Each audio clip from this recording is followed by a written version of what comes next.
ఏయ్ ఆగరా నువ్వు, నేను చూసుకుంటా. అరే మీరు వెళ్ళండ్రా, ఈ మూర్తిగాని సంగతి నేను చూసుకుంటా. అరే రెడ్డు, చిచ్చా ఇంకో మాట, చెప్పు చిచ్చా. నిన్ను కొట్టానని ఎవరితో చెప్పొద్దు. వయసులో పెద్దోడు కదా, పరువు పోతుంది. సరే చిచ్చా. రే రండ్రా.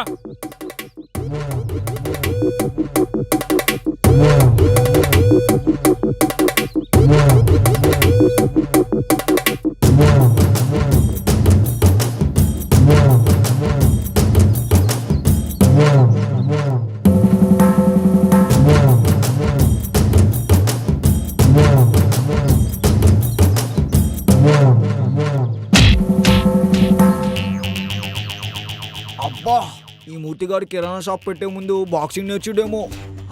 సుర్రుమంటుంది. మన పోరి ఏమో ఫోన్ ఎత్తదు.